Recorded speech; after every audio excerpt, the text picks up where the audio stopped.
Hello everyone. आज बात करेंगे प्रोबेबिलिटी के लॉज की एंड किस तरीके से आप क्वेश्चंस को सॉल्व कर सकते हो।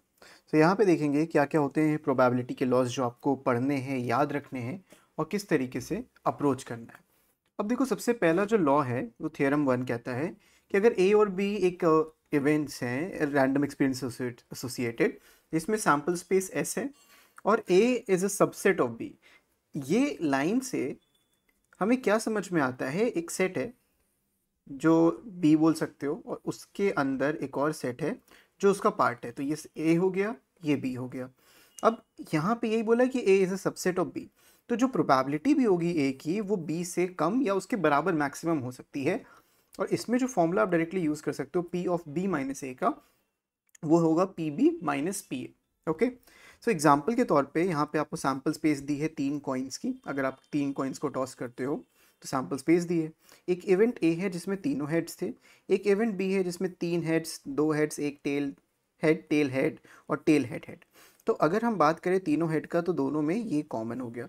और अगर इस चीज़ में देखें तो हम यहाँ पे 3 हेड्स लिख सकते हैं। बाकी के जो इवेंट्स थे एच एंड THH, ये अपना अलग हो जाएगा।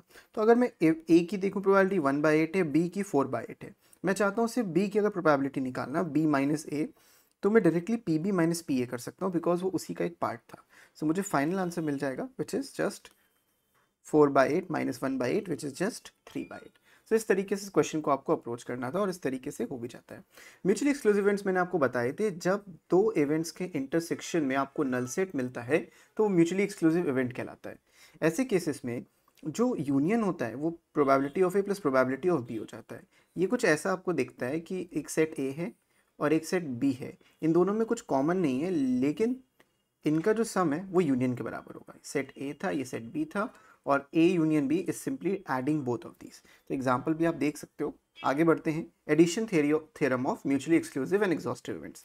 अगर कोई म्यूचुअली एक्सक्लूसिव इवेंट्स है मतलब उसका ए इंटरसेक्शन बी एक नल सेट है, मतलब उसकी प्रोबेबिलिटी भी जीरो होगी। So probability of A intersection B has to be zero. और एडिशन थ्योरम ये कहता है कि probability of A union B जो होता है वो होता है probability of A plus probability of B minus probability of A intersection B. ऐसा क्यों होता है अभी मैं आगे आपको बताता हूँ, लेकिन अभी इतना समझो कि जो इंटरसेक्शन होता है वो ज़ीरो होता है। और क्योंकि ये एग्जॉस्टिव इवेंट्स भी हैं, और एग्जॉस्टिव इवेंट्स का मतलब ये है कि इन सब का जो सम होगा वो सैम्पल स्पेस की प्रोबेबिलिटी के बराबर होगा। So probability of A plus probability of B ये 1 हो गया। तो इसके लिए इसको म्यूचुअली एक्सक्लूसिव और एग्जॉस्टिव दोनों होना ज़रूरी था। एग्जाम्पल आप देख सकते हो, ऐसी कोई दिक्कत नहीं है।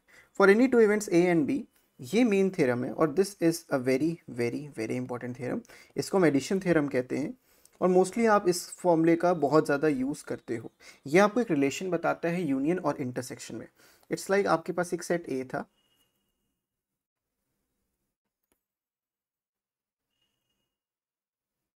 You have a set A something like this. एक सेट बी है जिसमें थोड़ा सा ए का हिस्सा भी कॉमन है। उसके बाद ये आपकी सैम्पल स्पेस का सेट है। तो ये सेट ए था, ये सेट बी था और ये जो कॉमन पोर्शन था ये ए इंटरसेक्शन बी था। अब इस ए, क्योंकि आप जब काउंट करते हो ए यूनियन बी को, तो होता कि आप ये वाला जो सर्कल है ए वाला ये एक बार काउंट करते हो, फिर ये जो बी वाला सर्कल है इसको काउंट करते हो, उससे ये बीच वाला हिस्सा 2 बार काउंट हो जाता है। तो उस एक हिस्सा ये वाला सब्ट्रैक्ट भी करना पड़ता है। That's why we subtract A intersection B. अब देखो theorem 4, actually A and B अगर दो इवेंट्स हैं तो इसके मल्टीपल केसेस दिए हैं। जैसे ए यूनियन बी निकालना है, it is simply P A minus B B minus से ए इंटरसेक्शन बी। इसको आप एक वेन डायग्राम से समझो, ज़्यादा समझ में अच्छे से आएगा। मानो मैंने ये वेन डायग्राम बना दिया सेट ए सेट बी के लिए और ये हो गया आपका सैम्पल स्पेस। यहाँ पे ए माइनस बी ये वाला रीजन कहलाता है और जो बी माइनस ए होगा वो ये वाला रीजन हो जाएगा। और ए इंटरसेक्शन बी ये कॉमन बीच वाला पोर्शन हो जाता है। तो ये 3 पोर्शन आपको मिल जाते हैं, इसीलिए इन्होंने बोला ए माइनस बी माइनस से और ए इंटरसेक्शन बी। ये आप सेट्स में जाके पढ़ोगे, एग्जैक्टली सेट्स वाली डेफिनेशन ही है। तो मल्टीपल वेज हैं ए यूनियन बी को रिप्रेजेंट करने के और कुछ ऐसा सच नहीं है, परेशान मत होइए। जैसे प्रोबेबिलिटी ऑफ ए, ये जो सेट ए है ये ए को रिप्रेजेंट कर रहा है। जैसे मैंने बोला ये जो अंदर वाला कॉन्सेप्ट है this is just A minus B, ये वाला जो है this is A intersection B. तो उन्होंने क्या किया, ए निकालने के लिए इन दोनों को ऐड कर दिया, वही आप यहाँ पे देख सकते हो। तो ये फॉर्मूलेज आप रीड कर सकते हो, क्वेश्चंस में इसका डायरेक्टली यूज़ करेंगे। कुछ रिमार्क्स हैं, अगर हम देखें तो probability of A will always be less than equal to probability of A union B, same B के साथ भी होता है। जो इंटरसेक्शन होता है वो हमेशा ए से और बी से छोटा ही होता है या इक्वल टू हो सकता है, कभी भी इंटरसेक्शन बड़ा नहीं होता। तो हम यहाँ से क्या सीखते हैं कि जो ए यूनियन बी आप निकालोगे वो इंडिविजुअली ए से भी बड़ा होगा और बी से भी बड़ा हो सकता है, मतलब इनकी प्रोबेबिलिटी इससे बड़ा हो सकता है, नॉट सेट बट इनकी प्रोबेबिलिटी पी ए और पी बी दोनों से ही ये बड़ा हो सकता है। लेकिन अगर मैं इंटरसेक्शन की बात करता हूँ, ए इंटरसेक्शन बी की, it has to be less than और equal to probability of A और प्रोबेबिलिटी बी, दोनों इंडिविजुअली आपको देखने, जैसे फॉर्मूले में लिखा है। अगर आपको सिर्फ प्रोबेबिलिटी ऑफ ए, किसी एक इवेंट की प्रोबेबिलिटी चाहिए, मतलब यही होना चाहिए तो और दूसरा कुछ ना हो, तो उसके लिए आपको बी पे लगाना पड़ता है कॉम्प्लीमेंट। इससे क्या होगा, सिर्फ ए अकर करेगा, और अगर आप ए पे कॉम्प्लीमेंट लगाओगे तो सिर्फ बी अकर करेगा। और एग्जैक्टली वन इवेंट की हम बात करेंगे तो इसमें देखो ए अकर कर रहा है, बी अकर नहीं कर रहा है, इसमें ए अकर नहीं कर रहा है और बी अकर कर रहा है। तो इस तरीके से एक एग्जैक्टली एक इवेंट का भी आप निकाल सकते हो। थ्योरम 5 बस 3 इवेंट्स को बताता है, ये एक फॉर्मूला है, इस फॉर्मूले को आप याद कर लो। जब भी A union B union C देते हैं तो 3 की प्रोबेबिलिटीज ऐड होकर तीनों का इंटरसेक्शन सब्ट्रैक्ट करके एक कॉमन इंटरसेक्शन आप ऐड करते हो जो तीनों उसमें आते हैं। ये वेन डायग्राम से आप प्रूव कर सकते हो, एक सेट ये हो गया, एक सेट ये हो गया और एक सेट कुछ ऐसा आ जाएगा। तो जो ये कॉमन वाला पोर्शन है ये तीनों में सब्ट्रैक्ट हो गया, हमें एक एटलीस्ट चाहिए तो ये ऐड करना पड़ता है। तो इसको वेन डायग्राम से भी आप कर सकते हो। हम आते हैं क्वेश्चंस की तरफ जो इंपॉर्टेंट हैं, इन क्वेश्चंस पे ही आपको समझना है। जैसे probability of A union B बोला है, ये है P A plus P B, then what is can be said about events A and B. तो ये फॉर्मूला तभी एग्जिस्ट करता है जब इंटरसेक्शन फाई हो या फिर प्रोबेबिलिटी उसकी जीरो। हमने एडिशन थ्योरम में पढ़ा था, दिस शुड बी जीरो। तो हम ये कह सकते हैं कि ये म्यूचुअली एक्सक्लूसिव वाला केस है, it has to be mutually exclusive. फिर आते हैं सेकंड क्वेश्चन पे, check whether the following probabilities A are consistently defined है या नहीं वो देखते हैं। तो उसके लिए आपको यूनियन देखना होता है, हम यूनियन करेंगे। यूनियन का एक सिंगल से फॉर्मूला होता है, probability of A plus probability of B minus probability of A intersection B. इससे क्या होगा, ए आपको पता है 0.5, हम पहले अलग अलग कर लेते हैं। पहले पार्ट का आंसर देखेंगे, अगर हम पहले पार्ट का यूनियन निकालें ए यूनियन बी तो आपको मिलता है 0.5 प्लस 0.7 माइनस 0.6। इससे जो आंसर आएगा आपका ये आ जाएगा 0.6 एग्जैक्टली, कि आप ऐड करोगे 0.6 मिलेगा। एंड हमें पता है कि ए यूनियन जो होता है it has to be less than और इक्वल टू 1 जो है, तो ये वाला सही से डिफाइंड है। लेकिन अगर सेकेंड पार्ट की हम बात करें, probability of A union B, तो यहाँ से आपको देखो कितना मिल रहा है, यहाँ से मिल रहा है probability of A plus probability of B 0.4 minus probability of A intersection B, क्योंकि इस क्वेश्चन में यूनियन की वैल्यू दी है और यूनियन यहाँ पे आ रहा है 0.8, तो 0.8 हम भर देते हैं। यहाँ से देखो मिलेगा 0.9 माइनस 0.8 और इसको लेफ्ट साइड में भेज दोगे, इंटरसेक्शन आ जाएगा ए इंटरसेक्शन बी, तो इधर से मिल जाएगा आपको 0.1, दैट्स इट। एंड ये भी कंसिस्टेंटली डिफाइंड है, तो बोथ आर कंसिस्टेंटली डिफाइंड, कोई दिक्कत नहीं थी। आते हैं ए एंड बी पे, म्यूचुअली एक्सक्लूसिव इवेंट से। म्यूचुअली एक्सक्लूसिव से आपको यही इन्फर करना है कि इनकी जो प्रोबेबिलिटी इंटरसेक्शन है it has to be zero. अब कॉम्प्लीमेंट इवेंट्स मैंने आपको बताए थे कि अगर प्रोबेबिलिटी किसी भी इवेंट की दी गई है जैसे 0.35, तो उसके कॉम्प्लीमेंट की हमेशा 1 माइनस प्रोबेबिलिटी ऑफ ए आपको लिखना पड़ेगा, तो it has to be 1 minus 0.35, ये 0.65 मिल जाएगा। सो इसका आंसर हो जाएगा 0.65। ऐसे बी कॉम्प्लीमेंट निकालोगे, इसको 1 से माइनस करोगे तो 0.55 आ जाएगा। ए यूनियन बी इनको डायरेक्टली ऐड कर सकते हो बिकॉज इंटरसेक्शन तो वैसे भी जीरो है, so when you add them 0.80 मिल जाएगा। कॉमन पोर्शन जीरो मैंने ऑलरेडी आपको यहाँ पे बताया था। ए इंटरसेक्शन बी कॉम्प्लीमेंट, ये इंटरेस्टिंग है। अब देखो कैसे इंटरेस्टिंग होता है वो समझते हैं।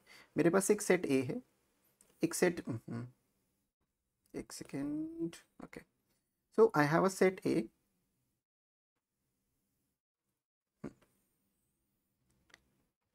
एक सेट ए है और एक सेट बी है। अब इनके कॉमन पोर्शन जीरो है, कुछ भी कॉमन नहीं है, और प्रोबेबिलिटी ऑफ ए हमें मालूम है कि ये 0.35 होने वाला है। प्रोबेबिलिटी ऑफ बी पता है हमें, ये 0.45 होने वाला है। और इनका जो यूनियन था हमने अभी देखा कि इट हैज़ टू बी 0.8, मतलब कि अगर मैं सैम्पल स्पेस का भी एक सेट बना दूँ बाहर, तो बाहर 0.2 है प्रोबेबिलिटी, मतलब जो ए और बी दोनों में ही नहीं आएगा वो 0.2 होगा। हमसे बोला गया है ए इंटरसेक्शन बी कॉम्प्लीमेंट, तो ए में और बी कॉम्प्लीमेंट में क्या आएगा, ए इंटरसेक्शन बी कॉम्प्लीमेंट का मतलब ये होता है कि खाली ए के पार्ट जो बी में ना हो, बी के बाहर का और ए का कॉमन पार्ट, मतलब ये वाला चीज़, इसको आप a माइनस बी भी बोल सकते हो। तो इसका आंसर क्या आएगा? एग्जैक्टली 0.35, क्योंकि वैसे भी इंटरसेक्शन 0 ही था। उसके बाद a complement intersection b complement, a complement intersection b complement, यानी कि जो बाहर का पोर्शन, एकदम बाहर का, ये बाहर का ए और ए यूनियन बी के बाहर का, तो इसको आप आंसर 0.2 लिख सकते हो। ये डायरेक्टली डे मॉर्गन फॉर्मूले से भी होता है, मैंने आपको बताया था कि जब आप ए यूनियन बी का होल कॉम्प्लीमेंट करोगे, सेट्स में आपको बताया था, तो ये हो जाता है 1 minus probability of A union B, और इसी को आप बोलते हो probability of A intersection B complement. So this is how this is defined. बढ़ते हैं क्वेश्चन नंबर 4 की तरफ। फोर्थ में बोला गया है ई और एफ एक इवेंट्स हैं सच दैट ई 1/4 है, एफ 1/2 है, मतलब इनकी प्रोबेबिलिटीज इतनी दी गई हैं और इनका इंटरसेक्शन 1/8। हमें ई और एफ निकालना है, तो ये कॉमन नोटेशन आपको बस दे दी, ई यूनियन एफ निकालने को बोल दिया। आप निकालोगे probability of E plus probability of F, her question में फॉर्मूले को ज़रूर लिखना, और minus probability of E intersection F. यहाँ से मिल जाएगा ई का 1/4, एफ का 1/2 और माइनस का 1/8। इन सबका एलसीएम 8 आएगा, इधर 2 इधर 4 इधर 1, तो 2 + 4 6, 5/8। This is your answer, not E not F. ये यूनियन का निकाला, this is probability of E union F. मैंने अभी आपको बताया कि जो सेकेंड पार्ट है ये आपको बोल रहा है ई कॉम्प्लीमेंट इंटरसेक्शन, एंड का मतलब इंटरसेक्शन एफ कॉम्प्लीमेंट, तो ये आपको मिलेगा probability of E union F का होल कॉम्प्लीमेंट, और यहाँ से मिलेगा 1 minus probability of E union F, और ऑलरेडी आप ई यूनियन एफ निकाल चुके हो जो कि 5/8 होता है। So answer will be 3/8 and that's it. ठीक है, तो क्वेश्चन 4 भी यहाँ से आपका हो जाएगा। 5 को देखेंगे, if A B C are mutually exclusive events, यहाँ पे क्या पता चलेगा, इन सबका जो इंटरसेक्शन है, या दो का भी किसी का भी इंटरसेक्शन होगा वो 0 होगा, कोई भी कॉमन पोर्शन नहीं है। जैसे अगर मैं यहाँ पे 3 सेट्स आपको बना के दिखाऊँ, set A, set B and set C, ये भी 0, ये भी 0, ये भी 0, ये भी 0, ये मतलब होता है म्यूचुअली एक्सक्लूसिव का A B C. It is known that A union B is 0.63, मतलब ये पोर्शन और ये पोर्शन आपका 0.63 है। और एग्जॉस्टिव भी बोला, एग्जॉस्टिव का मतलब ये होगा कि A union B union C, it has to be equals to 1। And मज़े की बात कि ये आप directly P A plus P B plus P C लिख सकते हो। क्यों लिख सकते हो? क्योंकि अभी हमने देखा कोई कॉमन पोर्शन एग्जिस्ट नहीं करता। इन दोनों का सम ऑलरेडी आपको 0.63 दिया है, पी सी पता नहीं था तो उसको निकालेंगे, this is equals to 1 and PC has to be 0.37 and that is your correct answer. So I hope this is clear to all of you. Question 6 देख लेते हैं। A, B, C 3 mutually exclusive, वही वाला same logic, यहाँ पे हमें PA find out करना है। तो इस क्वेश्चन में हमें ये समझ में आता है कि probability of A union B union C it has to be 0। ये तो कंफर्म अच्छे से समझ में आया, इसमें तो कोई दो राय नहीं। उसके बाद दिक्कत क्या आएगी? दिक्कत आएगी, सॉरी नॉट 0, 1, 0 नहीं होगा, ये 1 होगा, इनका इंटरसेक्शन 0 होगा। तो we can also derive that कि probability of A plus probability of B plus probability of C it has to be 1। ये जो पहला 1 आया ये एग्जॉस्टिव की वजह से आया, ये जो अलग अलग कर दिया ये म्यूचुअली एक्सक्लूसिव की वजह से आया, क्योंकि म्यूचुअली एक्सक्लूसिव में कुछ कॉमन पोर्शन होता ही नहीं है, तो कुछ इस तरीके से आपको देखने को मिलेगा। अब हमें इंडिविजुअल निकालना है।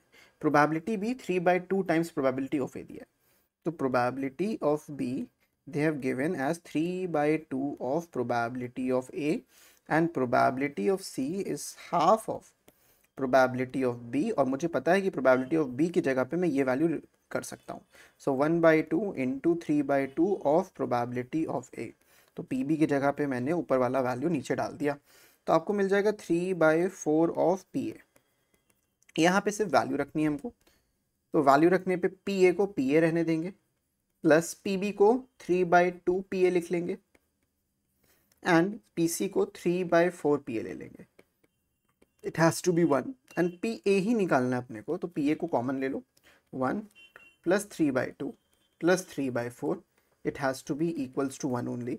देन प्रोबेबिलिटी ऑफ A जो होगा, इन सबको आप ऐड करोगे तो आपको नीचे एलसीएम में 4 मिलेगा, 4 + 6 + 3 आ जाएगा, इट हैज़ टू बी 1। तो probability of A has to be 4 ऊपर न्यूमरेटर में, 4 6 10 + 3 13, तो ये हो जाएगा द प्रोबेबिलिटी ऑफ ए। ठीक है, बढ़िया क्वेश्चन है, अच्छे हैं, तो कुछ डिफिकल्ट नहीं है, एंड फटाफट हम लोग कर रहे हैं, इसलिए क्वेश्चन इस पर करना ज़्यादा बेटर है। That joining Venn diagram shows 3 events, so मैंने वेन डायग्राम डालना भूल चुका हूँ, so let's skip this question because Venn diagram था and I don't remember Venn diagram क्या था। क्वेश्चन 8 देखते हैं. The probability that the contractor will get a plumbing contract is 2/3 and an electric contract is 4/9. If the probability of getting at least one contract is 4/5, find the probability that he will get both the contract. At least का मतलब भी ये होता है union वाला case. तो इन्होंने बोला है कि मानो प्लम्बिंग को मैं ए बोल देता हूँ और इलेक्ट्रिक को बी बोल देता हूँ. सो सिंपली ये बोल रहे हैं कि प्लम्बिंग मिलेगा, इसका चांसेस 2/3 है. इलेक्ट्रिक मिलेगा, इसका चांसेस 4/9 है. और दोनों में से कोई एक मिल जाएगा, ए यूनियन बी, इसके चांसेस 4/5 है. तो इंटरसेक्शन तुमको बताना है. तो फॉर्मूला एक बार रख दो और वैल्यू रख दो. कोई ऐसा दिक्कत वाला क्वेश्चन है ही नहीं है. ये वाला क्वेश्चन बड़े आराम से हो जाएगा. सिर्फ आपको फॉर्मूले में वैल्यूज रखनी है, नथिंग एल्स. तो यहाँ पे फॉर्मूलेज में वैल्यू रख लेते हैं. Probability of A union B is equals to probability of A plus probability of B minus probability of A intersection B. Probability of A 2/3 दिया है, प्रोबेबिलिटी ऑफ बी 4/9 दिया है, एंड माइनस करेंगे intersection which is just 4/5. इसको अगर मैं इसका LCM लूँ तो एलसीएम 9 3 का 9, 9 और 5 को 45 आता है. एलसीएम तो 9 आएगा. अच्छा इंटरसेक्शन दिया नहीं, सॉरी, इंटरसेक्शन निकालना है. Let's assume it to be X. ये वैल्यू दी आपको 4/5. ओके, तो इसको राइट में सिंप्लीफाई करके 9 आ जाएगा एंड 3 6 + 4 10/9 और ये 4/5 माइनस एक्स. अब एक्स को लेफ्ट में ले आऊँगा, मैं यहाँ लिख लेता हूँ. एक्स को इधर ले आए, 10/9 माइनस 4/5. LCM is 45. एलसीएम 45 है तो इधर आ जाएगा 50 माइनस 9 4 36. तो 14/45. This is the probability that he will get both the contracts and done. Next question है, card is drawn from a well shuffled pack of playing cards. What is the probability that either it is a spade or an ace or both? क्या वो spade है, क्या वो ace है, या दोनों है? तो spade को हम ace s बोल देते हैं और ace को a बोल देते हैं. अगर हम probability of spade निकालें, so there are 13 spades in a deck of card out of 52. Probability of ace निकालें, so there are 4 cards which are ace. और अगर मैं इनका इंटरसेक्शन निकालता हूँ, स्पेड भी और एस भी हो, so there is only 1 card out of 52 cards जहाँ पे ऐसा होता है. एंड तुमसे पूछा है the probability of S union A, मतलब स्पेड भी हो सकता है, एस भी हो सकता है. फॉर्मूला रख देना एक बार, P S plus P A minus probability of S intersection A. तो वैल्यू आएगी 13/52 प्लस में 4/52 माइनस 1/52. आंसर आएगा फाइनल 16/52. सिंप्लीफाई कर लोगे, 4 से कट जाएगा, 4/13. That is the correct answer. ठीक है, तो इस तरीके से 9th वाला भी क्वेश्चन हो गया. अगर आपको ये पीडीएफ चाहिए तो आपको डिस्क्रिप्शन में जाना है, पहला लिंक मिल जाएगा, वहाँ से आप इस पूरे पीडीएफ को डाउनलोड कर सकते हो. बट 10th क्वेश्चन की तरफ, card is drawn at random from pack of 52 playing cards. What is the probability that the card drawn is neither spade nor a queen. ना ही वो स्पेड होना चाहिए, ना ही वो क्वीन होनी चाहिए. कुछ भी हो सकता है, बस स्पेड और क्वीन ना हो. तो आप इसको लॉजिक से भी कर सकते हो, फॉर्मूले से भी कर सकते हो. मैं लॉजिक से आपको बताता हूँ. देखो, टोटल आपके पास 13 स्पेड्स होते हैं. There are 13 spades and 4 queens होती हैं, and there is 1 queen of spade. Correct. तो आपके पास जो कार्ड्स हैं जो इस कंडीशन को सेटिस्फाई कर रहे हैं कि स्पेड या क्वीन हो, मैं ये देख रहा हूँ कि स्पेन क्वीन को निकाल लेते हैं. मैं चाहता हूँ स्पेन और क्वीन निकले. तो स्पेन और क्वीन निकालने के लिए हमारे पास क्या लॉजिक है? 13 स्पेड्स थे, डन. 4 क्वींस थी, डन. एक कॉमन था, खत्म. डिवाइड बाय 52 कर लो. तो यहाँ से भी तो वही मिल रहा है ना, 16/52. ये वो कंडीशंस हैं 4/13 जहाँ पे स्पेड या क्वीन हो सकती है. मैं चाहता हूँ ना स्पेड हो ना ही क्वीन हो. तो आप क्या करोगे, 1 में से ये 4/13 को माइनस करोगे, आपका आंसर मिलेगा 9/13. और इस केस में ना ही वो कार्ड स्पेड होगा और ना ही वो कार्ड क्वीन होगी. ठीक है, I hope this is clear. बढ़ते नेक्स्ट क्वेश्चन की तरफ. 2 dice are thrown simultaneously, find the probability of getting a sum of 11 और 7 और 11. अब this is interesting because sum of 7 और सम ऑफ 11 में कोई भी कॉमन पोर्शन नहीं है. मतलब कि अगर मैं डाइस को फेंक रहा हूँ तो मेरे पास कितने ऐसे मतलब चांसेस हैं या कितने केसेस हैं जिसमें सम ऑफ 7 और 11 मिल सकता है. तो पहले पार्ट में देखो, सम ऑफ 7 देखते हैं. सम इक्वल्स टू 7, ये कितने केसेस में आएगा?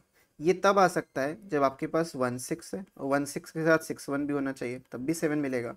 आपके पास 2 5 है या 5 2 हो, तब भी 7 मिलेगा. या फिर आपके पास 3 4 है या 4 3, तब भी आपको टोटल सम 7 मिलेगा।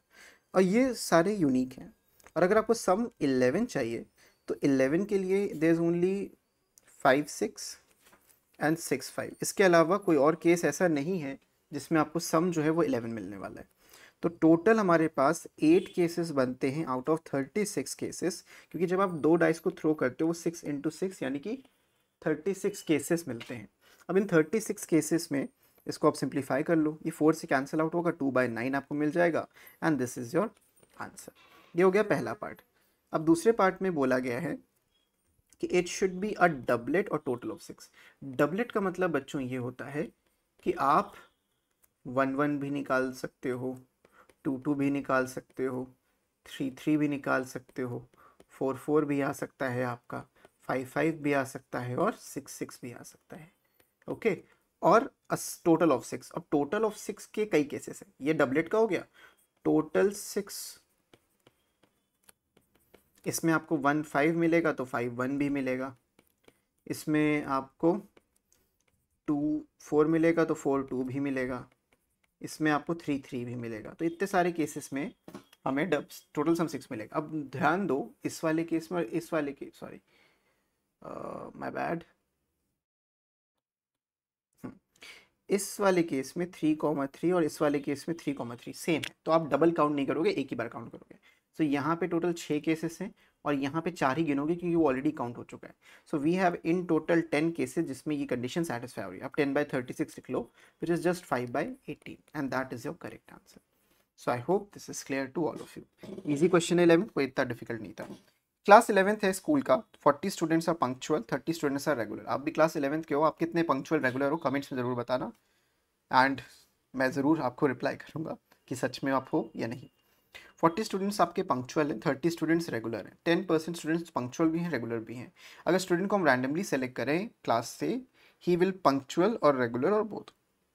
तो देखो ऐसे क्वेश्चंस भी आप वेन डायग्राम से बखूबी कर सकते हो। एक सेट ये हो गया, एक सेट ये हो गया, उसके बाद कई बच्चे ऐसे होंगे ना जो पंक्चुअल रेगुलर नहीं होंगे, इसीलिए इतने कम परसेंटेज है। ये पंक्चुअल का आपका सेट हो गया, एक सेकंड पता कर लेते हैं। ये पंक्चुअल का सेट हो गया, ये रेगुलर का सेट हो गया। पंक्चुअल हमारे पास 40% जनता थी और रेगुलर हमारे पास 30% जनता थी। और जो दोनों ही थे, पंक्चुअल भी रेगुलर भी, ऐसे 10% बच्चे थे, देखो बहुत कम होते हैं ना। यानी जो सिर्फ पंक्चुअल थे, रेगुलर नहीं थे, वो 30% स्टूडेंट थे जो सिर्फ पंक्चुअल है। टोटल 40% आ रहा है, जैसे आप नॉर्मली करते थे सेट्स में वैसे ही करना है। और इधर रेगुलर जो सिर्फ 30% थे उसमें से 10% कॉमन चला गया। सो आपको यहाँ पे जो मिलेगा वो 20% बच्चा ऐसा मिलेगा जो सिर्फ रेगुलर होगा, पंक्चुअल नहीं होगा। अगर आप नोटिस करो 30 10 20, ये जो सम है 60 है, मतलब अभी भी 40% बच्चा ऐसा है जो दोनों में से कुछ भी नहीं है। खैर हमसे तो पूछा था पंक्चुअल भी बंदा हो और रेगुलर भी हो, तो आपको यहाँ पे सीधा सीधा 60% मिल जाएगा।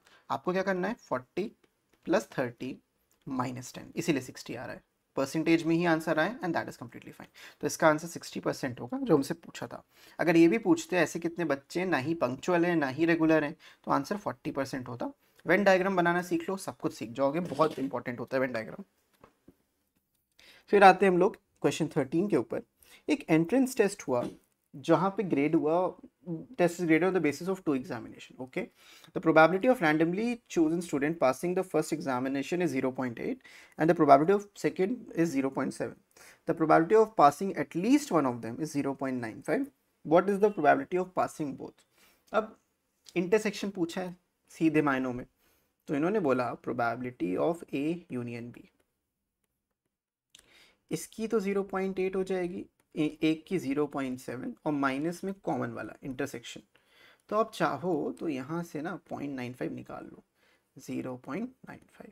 तो इधर सिंप्लीफाई करोगे ये आ जाएगा 1.5, इंटरसेक्शन वाले टर्म को इधर भेज दो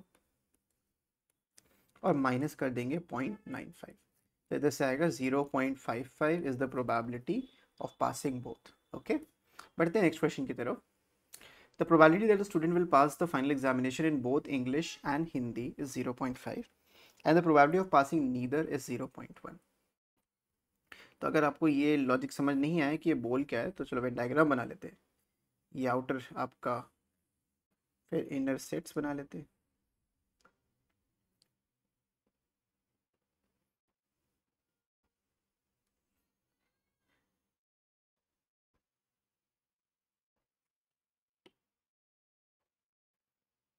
ओके,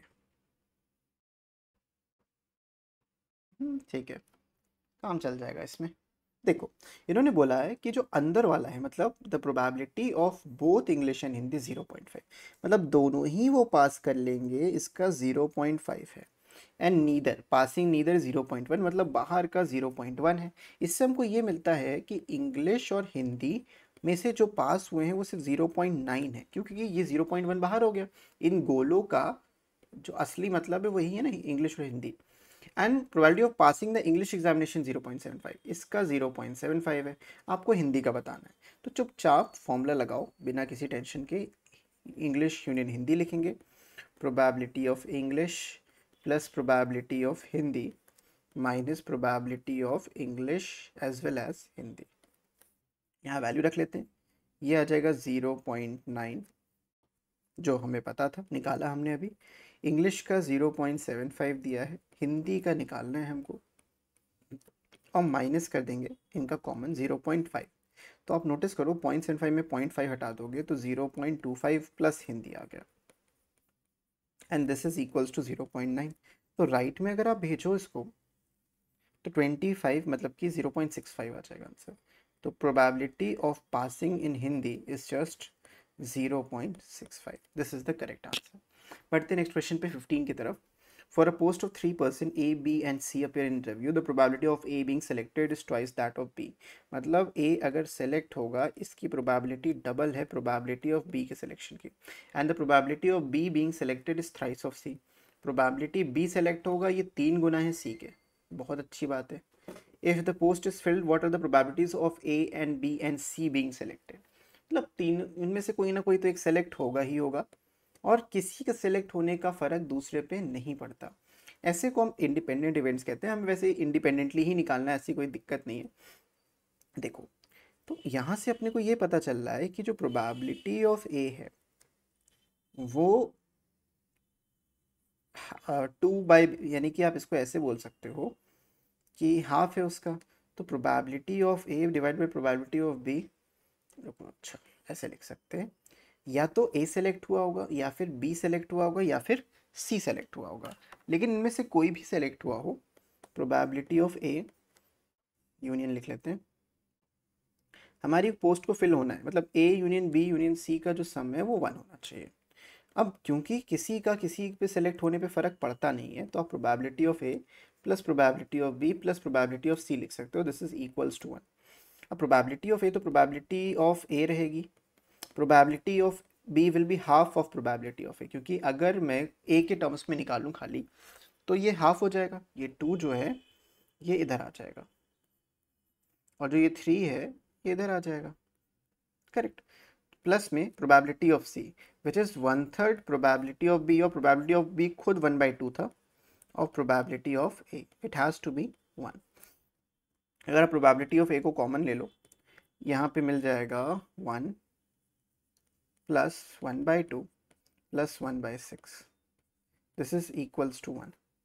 और अगर आप सिंप्लीफाई करोगे इसको, probability of A into simplifying this will give you LCM 6 plus 3 plus 1 is equals to 1।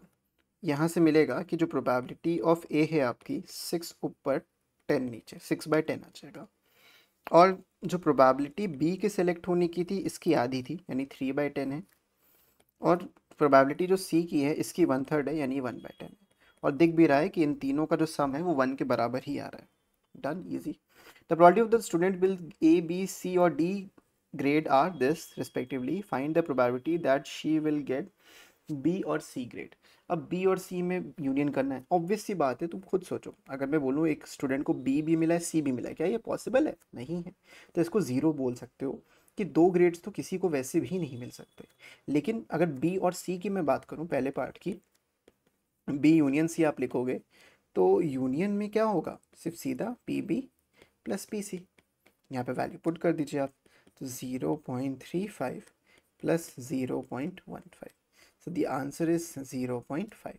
Second part में बोला है एट मोस्ट सी ग्रेड, मतलब ज़्यादा से ज़्यादा सी मिल सकता है, तो प्रोबेबिलिटी ऑफ ए बी और सी, डी ना मिले। एट मोस्ट का मतलब यहाँ पे ये भी कन्फ्यूजन हो रहती है, क्योंकि देखो ग्रेडिंग जो होती है वो ऐसे होती है कि जो सबसे लोएस्ट ग्रेड होता है वो डी होता है, उसके ऊपर सी, मतलब एटमोस्ट सी ग्रेड का मतलब क्या है, सिर्फ उसको ग्रेड सी मिल रहा है या फिर डी मिल रहा है, यही है।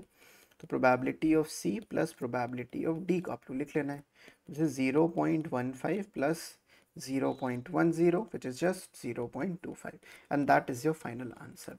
एंड क्वेश्चन 16 हो जाएगा। बढ़ते हैं अगले क्वेश्चन की तरफ। Two cards are drawn at random from a pack of 52 cards, what is the probability that cards are either both aces or both black cards. दोनों एसेस हों इसकी क्या प्रोबेबिलिटी। अब यहाँ पे चेंज कैसा है, अभी तक सेम कार्ड्स के क्वेश्चन चल रहे थे तो डिफरेंट क्या था, यहाँ दो कार्ड्स हैं, अभी तक एक कार्ड पे बात हो रही थी, अब बात हो रही है दो कार्ड्स की। So two cards when drawn at random, 52 cards में से प्रोबेबिलिटी देन दोनों ही एस हो या दोनों ही ब्लैक कार्ड्स हो।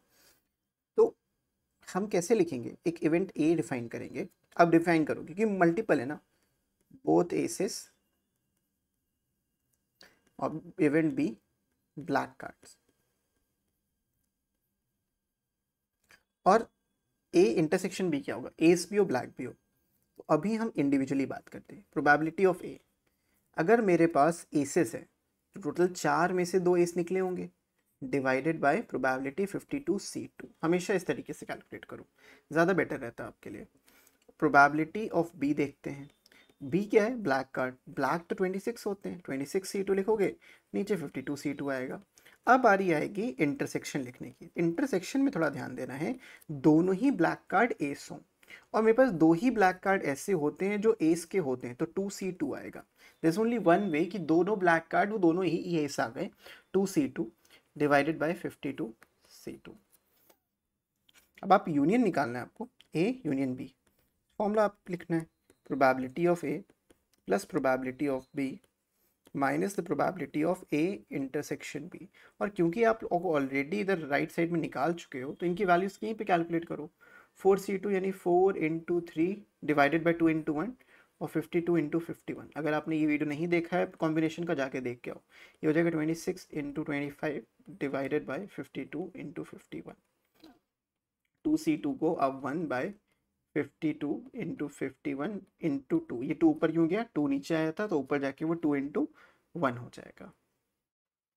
ठीक है, so I hope this is clear. अब इसको सिंप्लीफाई करते हैं।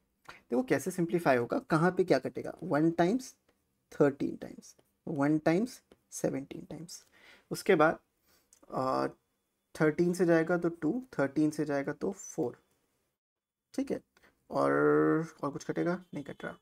ठीक है, nothing else is cancelling here, 52 into 1 13 4 are 50। ठीक है, nothing else is getting cancelled, as it is भी छोड़ सकते थे, एलसीएम लेना पड़ेगा फिर, रुक जाओ। अच्छा, हम चाहते हैं हमें एलसीएम ना लेना पड़े, तो एलसीएम ना लेने का एक ही जुगाड़ है खाली। ओके, देखो जुगाड़ क्या है, आपको नहीं काटना, ज़्यादातर मत काटना। जैसे कि मेरे को नंबर सब में एक चीज़ कॉमन दिख रही है कि अगर मैं इसको काट के 26 लिख दूँ मेरा काम चल जाएगा। मतलब इसको काट के 26 तो ऊपर 13 आ जाएगा, नीचे 26 आ जाएगा, काटूंगा नहीं, छोड़ दे रहा हूँ। इधर 2 आ जाएगा, इधर 26 आ जाएगा। अभी और कुछ कैंसिल आउट करने पे मेरा नुकसान है। अब यहाँ पे वैल्यूज़ रखते हैं, यहाँ पे एस निकालने थे, बोथ एसेस, तो 4 एस में से आ गए 4C2, तो 4 में से 2 एस, 2 में से 2, ठीक है सही है। प्रोबेबिलिटी इसकी हो जाएगी 6 बाय 56 इंटू 21।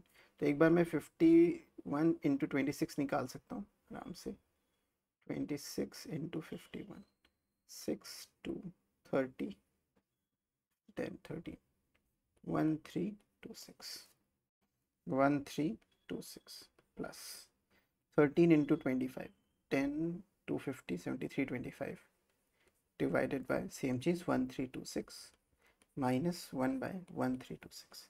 सिंप्लीफाई हो जाता है इससे ना। अब इसमें मैं अगर मैं माइनस करूँ तो 330 आ जाएगा, 330 बाय 1326। तो क्या ये 2 से डिवाइड हो सकता है, बिल्कुल हो सकता है।